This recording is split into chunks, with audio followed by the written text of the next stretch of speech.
الحمدللہ رب العالمین والصلاة والسلام علی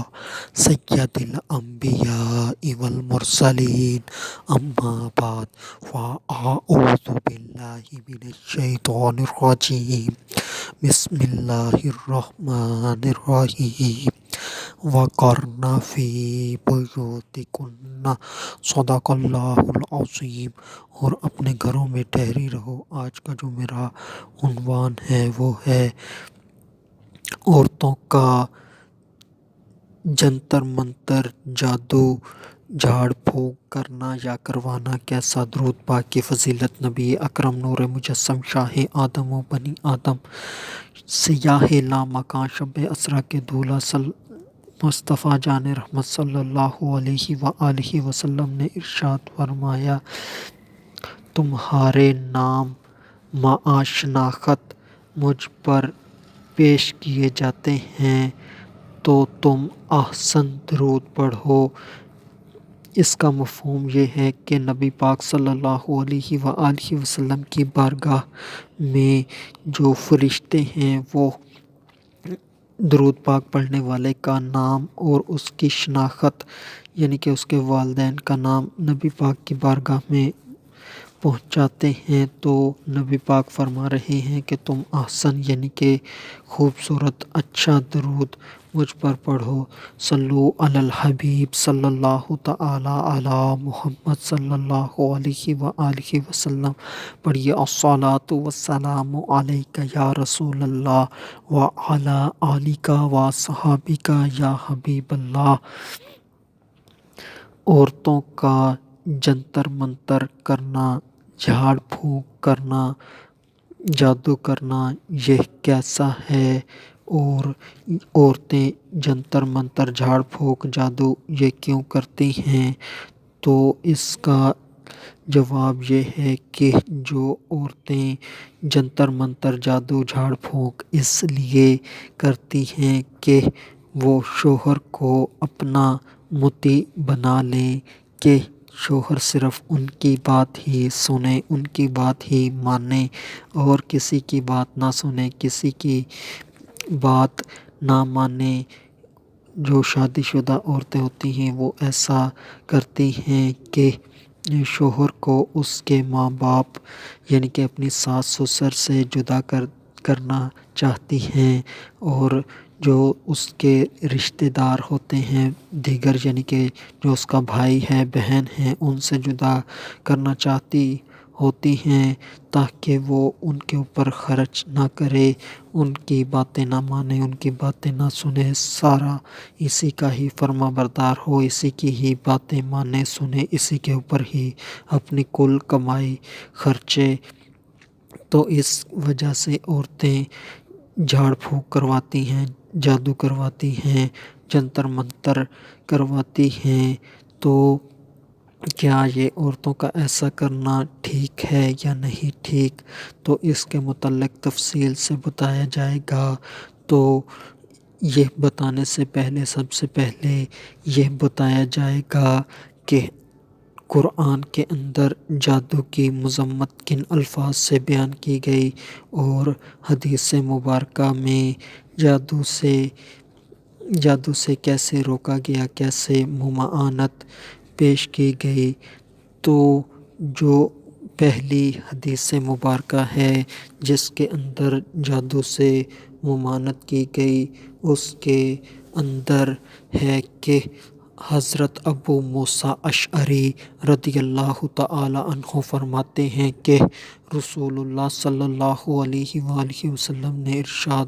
فرمایا، 3 آدمی جنت میں داخل نہ ہوں گے، ہمیشہ شراب پینے والا، 2 رشتہ توڑنے والا، تیسرا جادو کی تصدیق کرنے والا۔ تو یہاں پر یعنی کہ جادو کرنے سے ہی صرف منع نہیں کیا بلکہ اس سے بھی منع کیا کہ جو جادو کروائے یا جو جادو کو کہے کہ ایسا کروانا ٹھیک ہے جادو کروانا چاہیے تو اس سے بھی منع کیا گیا، یعنی کہ جو تصدیق کرے، یعنی کہ اس سے تینوں شخصوں کو روک دیا گیا۔ جو جادو کرنے والا ہے اس کو بھی روک دیا گیا، جو جادو کروا رہا ہے اس کو بھی روک دیا گیا، اور جو نہ جادو کر رہا ہے نہ کروا رہا ہے بلکہ اس کی سوچ ہے کہ جادو ٹھیک ہے، کروانا چاہیے، کروا لیتے ہیں، اس طرح کے جملے بولتا ہو، نظریات رکھتا ہو، اس کو بھی منع کیا گیا، یعنی کہ وہ جنت میں داخل نہ ہوں گے۔ اور جو زمانہ جاہلیت تھا اس کے اندر جو عرب کے لوگ تھے وہ ایک دوسرے کو نقصان پہنچانے کی غرض سے جادو ٹونا کیا کرتے تھے، جھاڑ پھونک کیا کرتے تھے، جس کے اندر وہ شرکیہ الفاظ بولا کرتے تھے اور اس طرح کے کام کیا کرتے تھے جو کہ درست نہیں۔ تو جو جادو ہے، جھاڑ پھونک ہے یا جنتر منتر ہے جس کے اندر شرکیہ الفاظ ہوں، جس کے اندر ایسی باتیں ہوں، ایسے افعال ہوں، تو ایسا جادو کرنا جو ہے وہ حرام ہے، وہ بالکل بھی درست نہیں ہے، اس سے بچنا چاہیے۔ اور نبی پاک صلی اللہ علیہ وآلہ وسلم کی دوسری حدیث مبارکہ بھی ہے جادو کے متعلق۔ حضرت ابن مسعود رضی اللہ تعالیٰ عنہ فرماتے ہیں کہ جو شخص جوتشی یا جادوگر یا کاہن کے پاس سوالات کرے اور اس کی باتوں کو سچ مانے، اس نے محمد صلی اللہ علیہ وآلہ وسلم پر نازل شدہ ہدایات پر کفر کیا۔ یعنی کہ اگر کوئی بندہ جو کہ ہاتھوں کی لکیریں پڑھتا ہے اور پھر بتاتا ہے کہ ایسا ہوگا یا ایسا ہوگا، اور یا کوئی ایسا فعال نکالنے والا بندہ ہے جو کسی بھی طرح سے فعال نکالتا ہے کہ آگے آپ کے ساتھ ایسا ہوگا یا ایسا ہوگا، جو کہ اکثر درباروں پر یا ایسی رش والی جگہوں پر دیکھا جاتا ہے کہ وہاں پر جو ہوتے ہیں وہ طوطا وغیرہ رکھا ہوتا ہے، اس کے ذریعے سے فعال نکالتے ہیں کہ آپ کے ساتھ ایسا ہوگا۔ اور اس طرح کے بہت سے لوگ جو کہ نجومی ہوتے ہیں، کاہن ہوتے ہیں، جادوگر ہوتے ہیں، ان کے پاس جانا، ان سے سوال کرنا اور ان سے جواب طلب کرنا اور ان کا جواب دینا اور بتانا کہ ایسا ہوگا۔ اور جو بندہ اس بات کے اوپر پختہ یقین رکھے کہ جو کاہن نے، جادوگر نے، ہاتھ دیکھنے والے نے، علم نجوم کے ماہر نے، یعنی کہ جو ستاروں کے ذریعے سے حال بتاتے ہیں، جو کہہ دیا یہ ٹھیک ہے، تو اس نے اس بات کا انکار کیا جو محمد صلی اللہ علیہ وآلہ وسلم ہدایات، تعلیمات لے کر آئیں، اس سے اس نے کفر کیا۔ یعنی کہ یہ اتنی سخت بات ہے کہ ان لوگوں کی بات کے اوپر یقین رکھ لینا، ایمان رکھ لینا، عقیدہ رکھ لینا، تو اس سے بچنا چاہیے۔ ہاں، جو دین اسلام ہے اس کے اندر جو استخارہ ہے، ہم استخارہ کرواتے ہیں، اس کے اندر بھی سوال کرتے ہیں اور ان سے پوچھتے ہیں کہ کیا یہ ہمارے لیے درست ہوگا یا نہیں ہوگا، تو جو اس کا استخارے کا جواب ہوتا ہے وہ اٹل نہیں ہوتا کہ ہاں 100% ایسا ہی ہوگا، بلکہ وہ ایک ظنی علم ہوتا ہے، ایسا ہو بھی سکتا ہے اور نہیں بھی ہو سکتا۔ تو یعنی کہ وہ اللہ کے حوالے کرتے ہیں، تو بتاتے ہیں کہ اس طرف اشارہ ہے، تو یعنی کہ اس کے اندر 100% شیورٹی والی بات نہیں ہوتی، اس کے اندر اللہ پہ توکل، اللہ سے اچھائی کی امید لگائی جاتی ہے۔ اور جو دوسرا ہے وہ منفی طریقہ ہے، یعنی کہ اس کے اندر اٹل بات کہی جاتی ہے کہ یہ ایسا ہی ہوگا، اور اس کے اندر اللہ پہ توکل، یعنی کہ یہ چیزیں اللہ کی طرف رجوع، یہ چیزیں نہیں پائی جاتی۔ یہ ان دونوں کے اندر فرق ہے۔ تو جو یہ جو بیماری ہے، جادو کروانا، جھاڑ پھونک کروانا، تعویذ گنڈے کروانا، جنتر منتر کرنا، یہ مردوں کے مقابلے میں عورتوں کے اندر زیادہ پایا جاتا ہے۔ عورتوں سے زیادہ جلتی ہیں، بیر رکھتی ہیں، دشمنیاں رکھتی ہیں، بغض رکھتی ہیں، کینہ رکھتی ہیں، عداوت رکھتی ہیں، حسد رکھتی ہیں، تو ایک دوسرے سے مقابلہ کرتی ہیں، تو ان کے اندر یہ بیماری زیادہ ہوتی ہے اور ایک دوسرے کو نقصان پہنچانے کا جذبہ زیادہ ہوتا ہے۔ اس وجہ سے عورتیں ایک دوسرے کے اوپر جادو کرواتی ہیں، تعویذ کرواتی ہیں، ٹونے کرواتی ہیں، جنتر منتر، جھاڑ پھونک وغیرہ کرواتی ہیں دوسروں کو نقصان پہنچانے کے لیے۔ تو اس کے اوپر پہلی قرآن مجید کی آیت سماعت فرمائیں: وَمِن شَرِّ النَّفَّاثَاتِ فِی الْعُقَدِ، یعنی ان کے شر سے پناہ مانگتا ہوں جو پھونکے مارتی ہیں گرہوں میں۔ یعنی کہ اس کے اندر، اس آیت مبارکہ کے اندر اس واقعہ کی طرف اشارہ ہے جو کہ نبی پاک صلی اللہ علیہ وآلہ وسلم کے اوپر عورتوں نے جادو کیا، یعنی کہ لبید کی لڑکیاں تھیں، انہوں نے جو کہ یہودیاں تھیں، انہوں نے نبی پاک صلی اللہ علیہ وآلہ وسلم پر جادو کیا اور اس کا اثر نبی پاک صلی اللہ علیہ وآلہ وسلم پر ہوا بھی۔ تو انہوں نے مختلف قسم کی چیزوں یعنی کہ دھاگوں وغیرہ کے اوپر گرہیں لگائی تھیں، اور یہ بھی واقعہ میں آتا ہے کہ انہوں نے جو گرہیں وغیرہ لگائی تھیں، جو بھی پتلے تھے، جو بھی سامان تھا، انہوں نے ایک کھجور کی شاخ کے ساتھ باندھ کر ایک کنویں میں رکھ دیا اور اس کے اوپر بڑا پتھر رکھ دیا۔ تو پھر یہ آیات مبارکہ نازل ہوئیں، سورہ ناس، سورہ فلق، یعنی کہ یہ صورتیں نازل ہوئیں۔ تو پھر نبی پاک کو علم غیب دیا گیا کہ یہ جو آپ کے اوپر یہ جو گرہیں وغیرہ لگائی گئی ہیں، جو بھی سامان وغیرہ ہے، وہ فلاں کنویں میں پتھر کے نیچے شاخ کے کھجور کی شاخ کے ساتھ بندھا ہوا ہے۔ تو اس طرح سے وہ لایا گیا اور نبی پاک صلی اللہ علیہ وآلہ وسلم ان کے اوپر یعنی گرہوں کے اوپر یہ قرآن مجید کی یہ دو صورتیں یعنی کہ سورہ ناس، سورہ فلق، یہ دو صورتیں پڑھتے رہے اور ایک ایک گرہ کھلتی رہی۔ تو اس طرح حضور پاک صلی اللہ علیہ وآلہ وسلم صحت یاب ہوئے۔ تو بات کرنے کا مختصر مطلب یہ ہے کہ قرآن مجید بھی جادو کرنے سے، دوسروں کو نقصان پہنچانے سے منع کرتا ہے، اور اس سے ہمیں خود بھی بچنا چاہیے، دوسروں کو بھی بچانا چاہیے، دوسروں کو بھی اس سے روکنا چاہیے۔ اور جو جادو،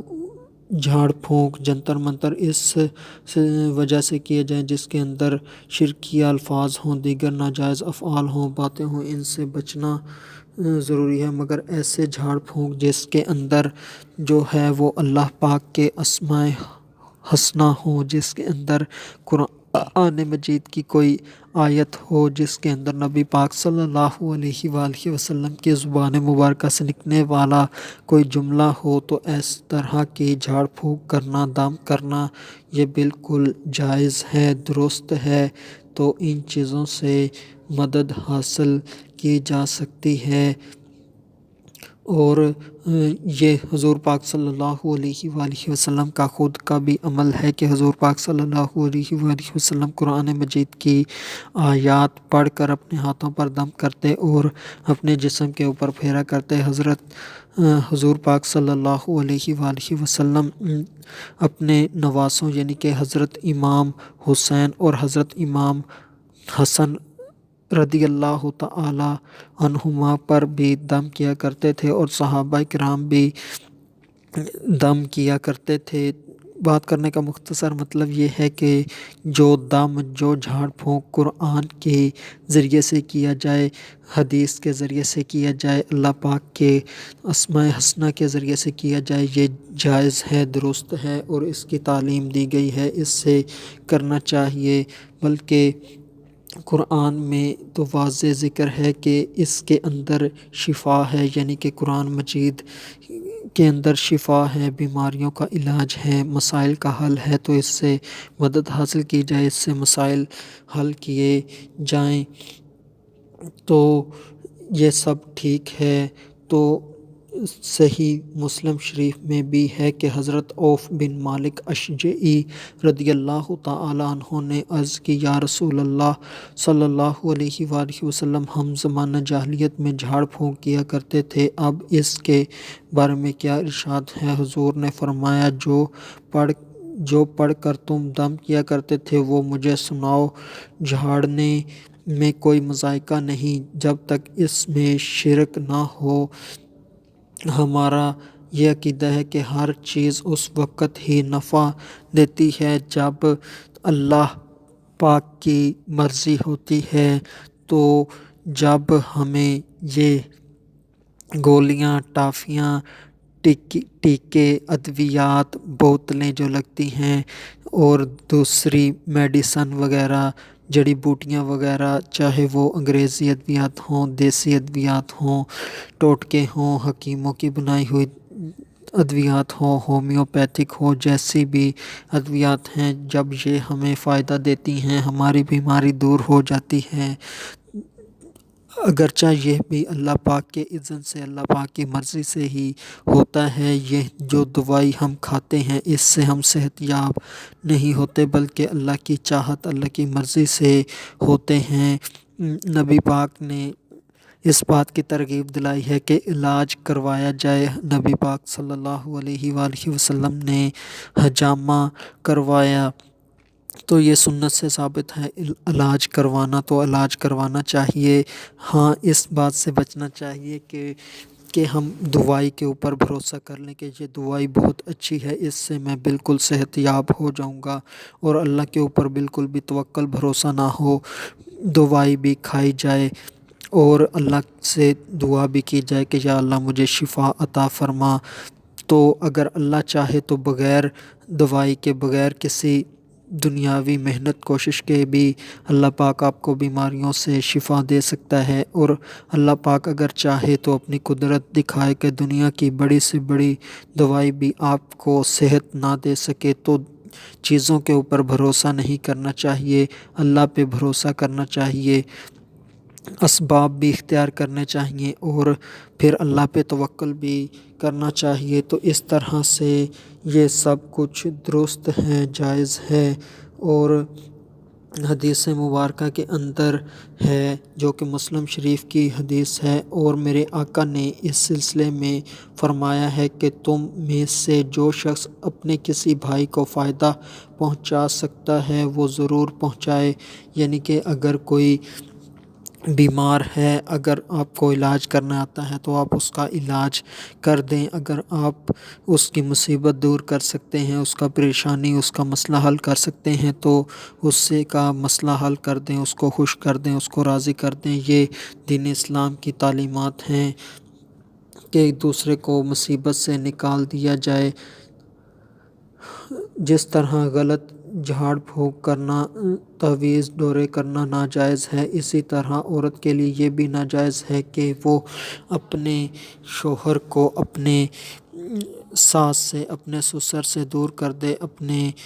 جو اس کے بھائی ہیں، بہن ہیں، اس سے دور کر دے۔ اس طرح سے ہوگا یہ کہ جو شوہر ہے وہ اپنے ماں باپ کی خدمت نہیں کر سکے گا، ان کے حقوق ادا نہیں کر سکے گا، تو اس صورت میں اپنے بھائی بہنوں کے ساتھ اچھا سلوک، ان کے ساتھ معاملات نہیں کر پائے گا، تو اس صورت میں ان کے حقوق ادا نہیں ہوں گے، تو اس طرح سے شوہر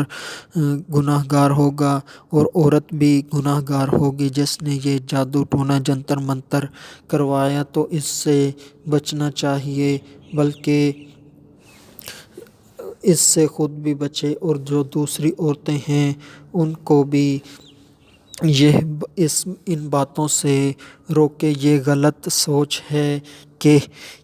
اپنے شوہر کو صرف اپنا ہی مطیع بنانا اور یہ سوچ رکھنا کہ یہ صرف میری ہی بات سنے، میری ہی بات مانے اور جتنا کمائے میرے ہاتھ پہ لا کر رکھ دے اور جو میں چاہوں ویسے ہی زندگی گزاروں، یہ اپنے ماں باپ کی بات نہ سنے، ان کی بات نہ مانے، ان کی خدمت نہ کرے، ان کے حقوق ادا نہ کرے، اپنے بھائیوں بہنوں کے ساتھ اچھے تعلقات معاملات نہ کرے، ان پہ خرچ نہ کرے، یہ منفی سوچ ہے، گھٹیا سوچ ہے، اس کو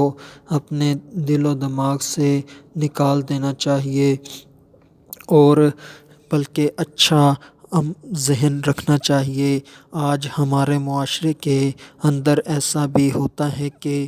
بہت سی عالمہ، بہت سی دین پڑھنے والی عورتیں، لڑکیاں جو ہوتی ہیں وہ دین میں سے ایسی ایسی باتیں صرف تلاش کرتی ہیں جو کہ صرف ان کے فائدے کے لیے ہوں۔ انہوں نے جب وہ دین پڑھ لیتی ہیں تو وہ سمجھتی ہیں کہ ہم نے بہت کچھ حاصل کر لیا، اب ہم اپنے شوہر سے اپنے تمام تر حقوق لیں گی، یعنی کہ ان کو جو بھی بات منوانی ہوتی ہے، جو بھی اپنی سوچ ہوتی ہے، اس سوچ کو پورا کرنے کے لیے، مستحکم کرنے کے لیے وہ بار بار کسی نہ کسی قرآن کی حدیث، قرآن کی آیت کا حوالہ دیتی ہیں، بار بار اپنے شوہر کو کسی حدیث کا حوالہ دیتی ہیں کہ اس میں یہ بات ہے، لہٰذا تم میرا یہ حق ادا کرو، یہ حق ادا کرو، اور اپنی سوچ اور اپنی باتیں منواتی ہی چلی جاتی ہیں۔ تو اس طرح سے جو اللہ پاک کا حکم ہے کہ جو مرد ہیں وہ حاکم ہیں، عورتیں محکوم ہیں، وہ اس قرآن پاک کی آیت کی مخالفت کر رہی ہوتی ہیں۔ جو میاں بیوی ہیں، اس کے اندر جو بیوی ہے اس نے اطاعت و فرما برداری کرنی ہوتی ہے، نہ کہ شوہر نے اطاعت و فرما برداری کرنی ہوتی ہے۔ ایک شوہر نے اپنی عورت کو اپنے سوچ سے، اپنے علم سے، اپنے تدبر سے چلانا ہوتا ہے، نہ کہ ایک عورت نے ایک مرد کو، اپنے شوہر کو اپنی سوچ سے، اپنے تدبر سے چلانا ہوتا ہے۔ تو اس طرح سے قرآن پاک کی مخالفت نہ کی جائے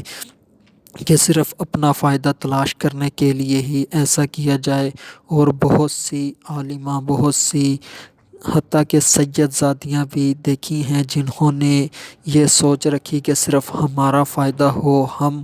فائدہ حاصل کر لیں، اور اپنے بات کو سچا ثابت کرنے کے لیے انہوں نے دن رات اپنے شوہر کے سامنے دلائل پیش کیے قرآن سے، حدیثوں سے۔ تو ٹھیک ہے، وہ بھی حدیث ہیں، قرآن پاک کی آیتیں ہیں کہ جس سے بیوی کے حقوق کا ذکر ہے اور ان کو دینے کا ذکر ہے۔ تو اس طرح سے انہوں نے اپنے گھر برباد کر لیے اور وہ طلاق یافتہ بن گئیں۔ تو اس طرح سے ہوتا ہے۔ ہاں، اگر کوئی عالمہ ہے، اگر اسے زیادہ ہی اصلاح کا شوق ہے تو وہ اپنے شوہر کو یہ بتائے، نہ کہ اس کے اوپر اس کے بھائیوں کے کیا حقوق ہیں، تاکہ وہ اپنے شوہر کی اصلاح کرے، اس کے شوہر اس کے یعنی کہ جو اس کے بھائی ہیں، یعنی کہ شوہر کے بھائی، تو ان کے حقوق ادا کرے، ان کے ساتھ حسن سلوک کرے، یہ دین سکھائے۔ یہ بھی تو دین اسلام کی تعلیمات ہیں۔ وہ ایک عالمہ، ایک دین پڑھی ہوئی لڑکی یہ کیوں نہیں بتاتی اپنے شوہر کو کہ یہ تمہاری بہنوں کے حقوق ہیں، یہ تم ادا کرو، اس طرح سے ان کو وراثت میں سے حصہ دو، ان کا حق نہ کھاؤ، ہمیں حرام کما کر لا کر نہ دو، ہمیں حلال جائز لا کر دو، ہمیں چاہے تھوڑا ہی لا کر دو مگر حلال ہو۔ یہ باتیں نہیں کہی جاتی، بلکہ آج کے دور کے اندر تو جو عالمہ ہیں، دین پڑھی ہوئی بھی ہیں، وہ بھی اپنی خواہشات کی پیروی کرتی ہیں، یعنی کہ کہتی ہیں کہ زمانے کے حساب سے چلنا چاہیے، ویسے ہی جیسا رواج ہو، کلچر ہو، ویسا ہی لباس ہونا چاہیے، اور مہنگے سے مہنگے چیزیں خریدتی ہیں، برانڈ کی، فیشن کی پیروی کرتی ہیں، فیشن کے جنون میں مبتلا ہوتی ہیں۔ تو اس طرح سے شوہر سے ناجائز فرمائشیں، اتنی زیادہ قیمت کی چیزیں طلب کرنا، یہ بھی شوہر کو نقصان میں ڈال دیتا ہے۔ تو جو عالمہ ہے اسے تو یہ چاہیے کہ اپنے اگر حقوق میں اگر کوئی کمی ہو بھی رہی ہے تو اس سے درگزر کرے، معافی اپنے شوہر کو دے، اور جو والدین کے حقوق ہیں وہ بتائے کہ لڑکا اپنے والد کا حقوق ادا کرے، ماں کا حقوق ادا کرے، یہ چیزیں بتائیں۔ یہ چیزیں جو عالمہ ہیں، حافظہ ہیں، جو دین پڑھی ہوئی ہیں، ان کو یہ پتہ ہے، مگر وہ نہیں بتاتی، اور صرف اپنی جو خواہش کی چیزیں ہوتی ہیں وہ قرآن سے، حدیث سے دکھا دکھا کے اپنے مطالبے پورے کرواتی ہیں۔ تو ایسی سوچ، منفی سوچ نہ رکھی جائے۔ یہ سوچ لڑکیوں کے اندر پائی جاتی ہے کہ وہ کام چوری، کام نہ کرنا، کام سے بچنے کے حوالے سے وہ اس طرح کے دلائل پیش کرتی ہیں کہ عورت پر لازمی نہیں کہ شوہر کی، ماں باپ کی خدمت کرے، تو وہ صرف چاہتی ہیں کہ شوہر کی ہی خدمت کرے اور اس سے بچی رہیں، محفوظ رہیں کہ شوہر کے بھائیوں کا کوئی کام نہ کرنا پڑ جائے، شوہر کی بہنوں کا کوئی کام نہ کرنا پڑ جائے، شوہر کے والدین کا کوئی کام نہ کرنا پڑ جائے۔ اگر کوئی اس سے بچنے کے لیے وہ دلائل دیتی ہیں وہ بھی ٹھیک ہیں، مگر جو ہمارا معاشرہ ہے وہ اس طرح سے چلتا ہے کہ شوہر کے ساتھ بھی حسن سلوک کیا جائے، اس کے والدین کے ساتھ بھی حسن سلوک کیا جائے۔ اگر کسی لڑکی سے، کسی عالمہ سے یہ پوچھا جائے کہ جو عورت کا شادی کے بعد بنیادی مقصد ہے، یعنی کہ جیسے کہ ایک پین ہے، اس کا کام ہے لکھنا، اگر وہ لکھتا ہے تو وہ پین کہلوانے کا حقدار ہے، قلم کہلوانے کا حقدار ہے، ورنہ نہیں۔ اسی طرح جو عورت کا بنیادی ترین مقصد ہے شادی کے بعد وہ کیا ہے، تو وہ انہیں نہیں پتہ ہوگا۔ تو جو عورت کا بنیادی ترین کام ہے، مقصد ہے شادی کے بعد، وہ ہے شوہر کو سکون پہنچانا، راحت پہنچانا۔ قرآن میں اس کا ذکر ہے جس کا مفہوم یہ ہے کہ تم ان سے سکون حاصل کرو، یعنی کہ جو میاں بیوی کا تعلق ہے، یہ بنانے کا مقصد قرآن میں بتایا گیا تاکہ تم ایک دوسرے سے سکون حاصل کرو۔ بیوی کا کام ہی سکون پہنچانا ہے، تو سکون کے اندر یہ بھی ہے کہ جب شوہر کے والدین خوش ہوں گے، راضی ہوں گے، تو تب ہی شوہر سکون محسوس کرے گا۔ تو جب وہ شوہر کے والدین ہی نہ خوش ہوں گے، ان کو ان کی جو بہو ہے وہ کھانا ہی نہ دے، کپڑے ہی نہ دھو کر دے، ان کی خدمت ہی نہ کرے، جب شوہر کے والدین سکون میں نہیں ہوں گے تو شوہر بھی سکون میں نہیں ہوگا۔ تو اس طرح سے سارے معاملات کو آگے سمجھا جائے اور دین اسلام کے اوپر ویسے ہی عمل کیا جائے جیسے دین اسلام چاہتا ہے، نہ کہ اپنی سوچ سے دین اسلام کے اندر کے اوپر عمل کیا جائے۔ جو قرآن ہے اس کے اندر بہت وسعت ہے، اس کے اندر بہت پھیلاؤ ہے، تو ہر کوئی اپنی سوچ کے مطابق، اپنے فائدے کے مطابق قرآن کی آیت ڈھونڈ کے لا سکتا ہے، مگر بات کرنے کا مقصد یہ ہے کہ دوسروں کا فائدہ چاہا جائے، دوسروں کی اصلاح کی جائے، دوسروں کو نفع پہنچایا جائے۔ اگر آپ کو کم بھی فائدہ مل رہا ہے تو اس کے اوپر اللہ کا شکر ادا کیا جائے، جیسے کہ نبی پاک صلی اللہ علیہ وآلہ وسلم نے ایک صحابی کو روانہ فرمایا اور اسے نصیحت کی کہ جب تم ان سے کسی معاملے میں بحث کرنا تو تم سنت کے مطابق بحث کرنا، سنت سے بحث کرنا، نہ کہ اللہ کی کتاب سے بات کرنے کا مقصد یہ ہے کہ نبی پاک نے یہ فرمایا کہ اگر ان سے کوئی بحث کرنی پڑ جائے تو جو حوالے جات ہیں وہ قرآن سے نہ دینا، بلکہ احادیث وغیرہ کے ذریعے سے ان سے بحث کرنا، کیونکہ جو قرآن ہے اس کا مفہوم بہت بڑا ہے، بہت وسیع ہے۔ ہر کوئی اپنی سوچ کے مطابق، اپنی عقل کے مطابق اس کا مفہوم نکال کے اپنی بات منوانے کی کوشش کرتا ہے، تو اس طرح سے بچنے سے یہ نبی پاک نے بھی خود حکم دیا ہے۔ تو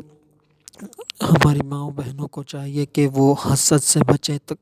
کینے سے بچیں، دشمنیوں سے بچیں، اور صرف اپنے فائدہ چاہنے سے بچیں، اور جو خاندانوں کے اندر جادو ٹونے تعویذ وغیرہ ہیں یہ کرانے سے بچیں۔ آخر میں اللہ تبارک و تعالی سے دعا ہے کہ اللہ تبارک و تعالی ہمارے ایمان کی حفاظت فرمائے، اللہ پاک ہمارے گھروں کو امن و سکون کا گہوارہ بنائے، آمین۔ وما علینا الا البلاغ المبین۔